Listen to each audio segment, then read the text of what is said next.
Well, folks, just by way of a change, welcome to the hangar. A little introduction to this ride. Martin Trafford, motorbike biker. You do it, Martin. You do it so well, but I can't match that quality. However, we're all mic'd up, as you can see, and I hope you enjoy the ride that will be coming up shortly. That was such a lovely ride because we had this wonderful break in the weather.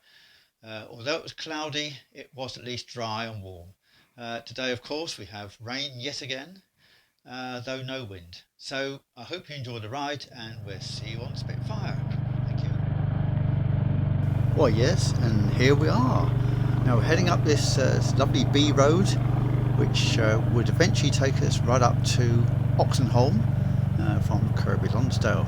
And as you can see, there's a nice lot of leaves and grit, mud on the road, wet in places, cloudy overhead, but it's just so good to be out riding again. Absolutely wonderful.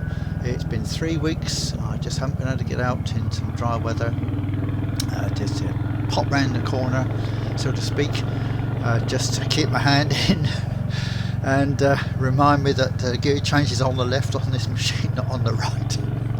That's all. I have got used to it now. It took a while, but there we go. And thinking about that was thinking about the all-year motorcyclist and his run out on a most wonderful 850 Norton Commando. Oh, what a machine that was. Do you know, I so wanted one of those back in the 1970s, early 70s. Of course, I couldn't afford it. I was just buying my first house, and money was a bit short. Interest rates running at 15%. God, you couldn't believe it. It took all the money I had. So no, I had a 650 BSA, which I made up from a load of bits and pieces, which was actually a reasonable machine. It used to vibrate like mad. Unlike the Norton Commando, of course, we actually poo-pooed that Norton Commando design because it was rubber mounted, the engine, the power wheel I think they called it, and yes, we all said no, the featherbed frame is the thing, because that motor in a featherbed frame would have vibrated so badly you couldn't have ridden it. So yes, they did the right thing. Woo!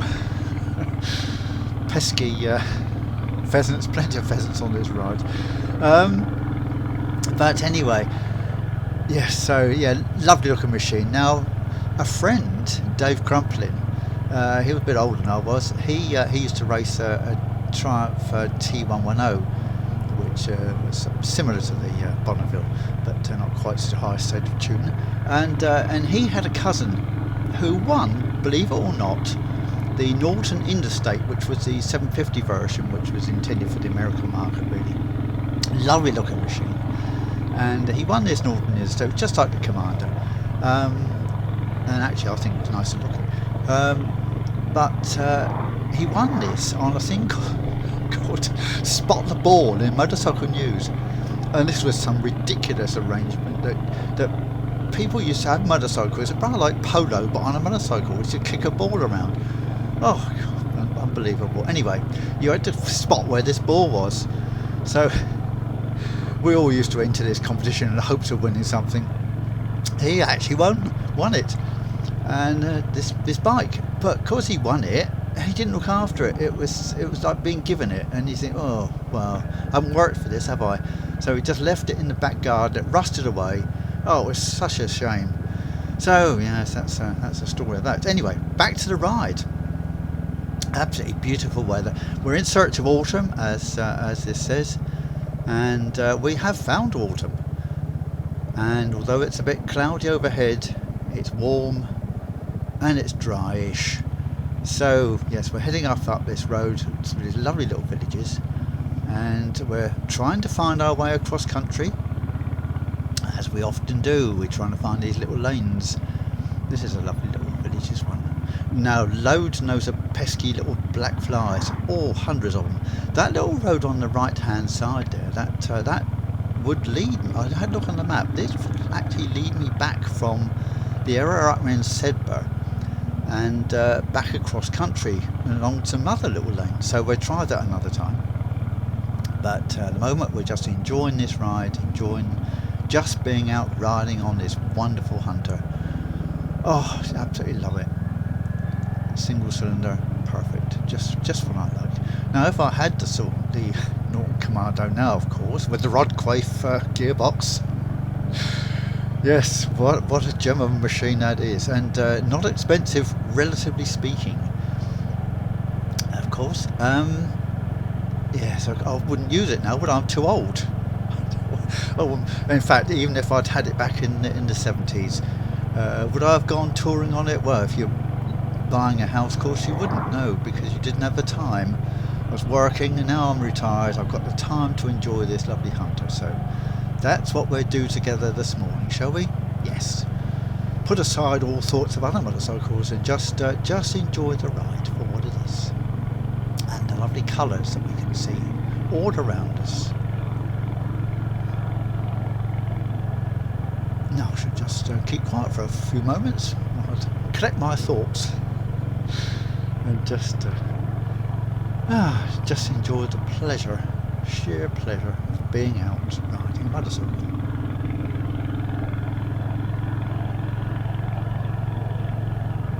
Yeah, I don't know where all these little flies have come from. I suppose it's the warm weather has brought them all out off the fields, but there certainly are, well, tens of thousands of them. They get up underneath my my visor and peek. My riding gear. Never mind.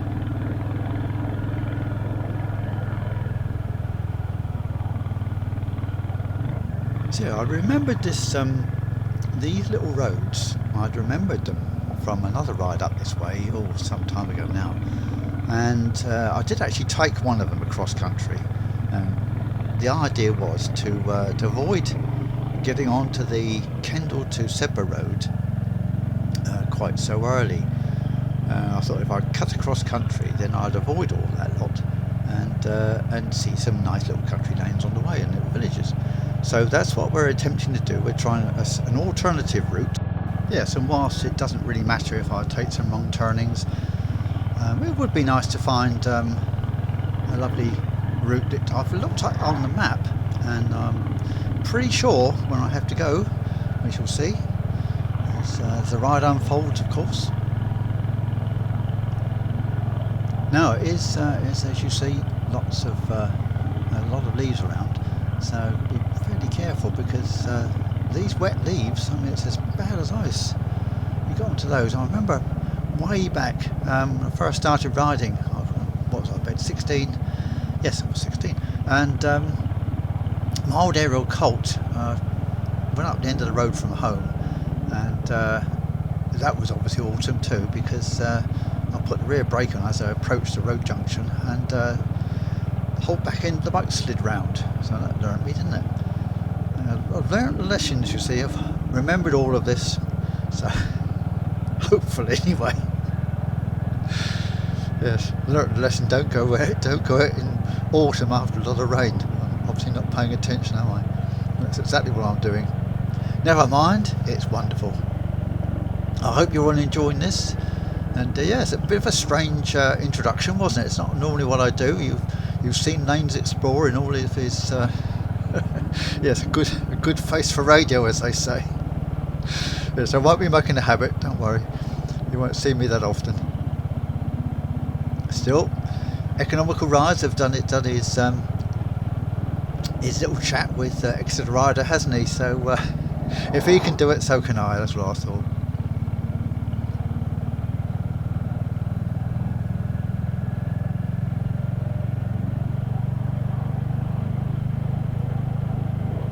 It's always a bit mucky back there. That farm. The animals obviously go across the road fairly often, and take plenty of mud and other things with them.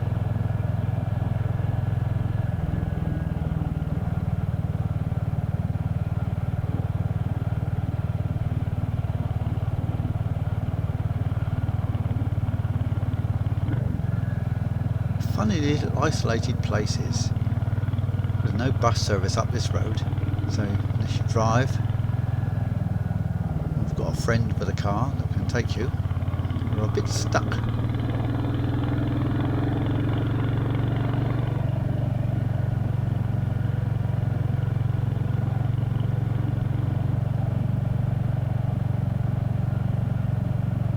looking back, it was a year ago that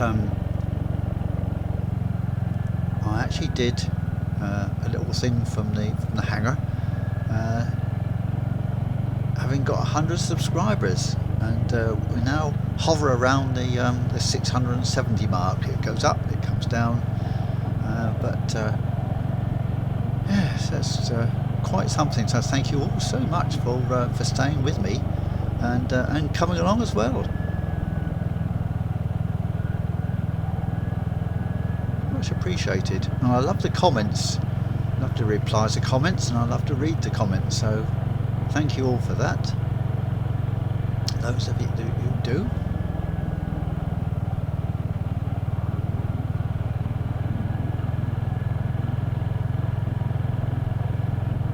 Yeah, Spitfire's coming up for a year old now, December the 19th. I've got her, and so she'll be up on the Skylift again, and I shall do an oil change and all the other things you have to do for a year service, and then in the February it'll be turn for Hurricane.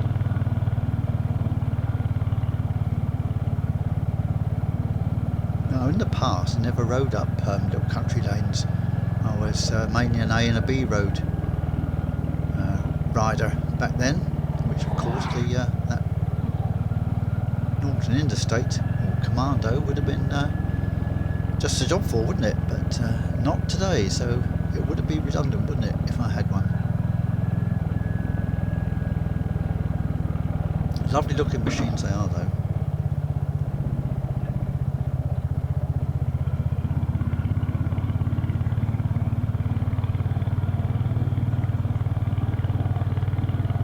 A few manhole covers to avoid here.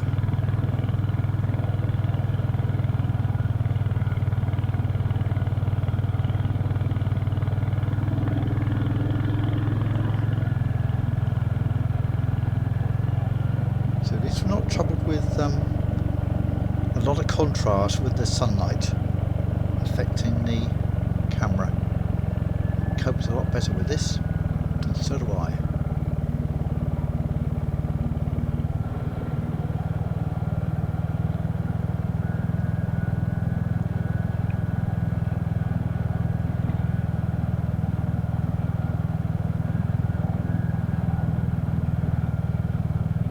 Obviously the more modern part of the village, which is very strung out, this one. The older part was quite attractive, but not so much the newer part. We can't be too far off the turning that I need. That little bridge running off to New Hutton, can it? Must be just up here somewhere.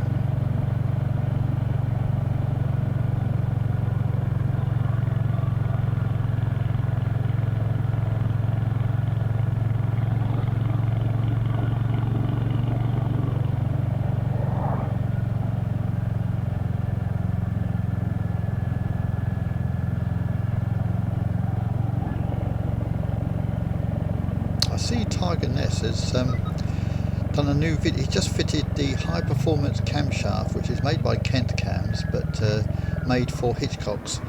And that high performance, I'll pull in here for a moment.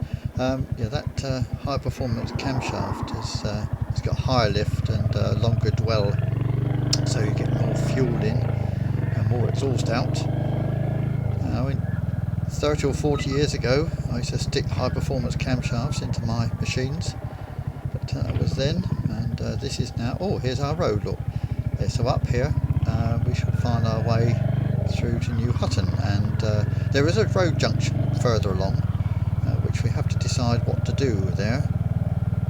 Looking on the map, I should probably take the wrong turning, of course, knowing me. There's a lot of debris along this road. It's very much a farm road, just by that vehicle there too.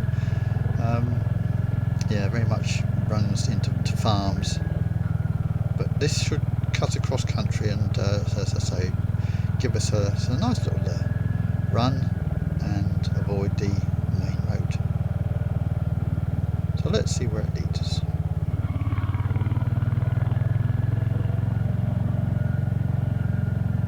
yeah, Tiger Nez has done a wonderful video again of the fitting of this camshaft, and I did make the comment that it should get a hefty discount from Hitchcock's for producing such a wonderful video, because it's far better than the one that Hitchcock's did, in my opinion. And you can actually see how to fit it, should you actually be so inclined. And it certainly isn't a job for the faint-hearted. It would be very easy to drop something down into the engine, into the deep bowels of the engine, and that would mean a complete strip down. Anyway, he didn't, but you only have to drop one thing down there and that'll be it. So no, I shan't be inclined to do that. But it was nice to see the J series engine, I must say. The clutch basket and all of that side, it looked beautifully made, I must say. That was interesting. So yeah, pop across and have a look at his video, because it is excellently done, very well lit, very well filmed, and he talks you through it very well too. And you do get to see the innards of the engine, which for me is really interesting. This is all very wet and muddy, isn't it? Yes. Perfect lane to Explorer Road. And look at this, we've even got a water splash. It's exciting.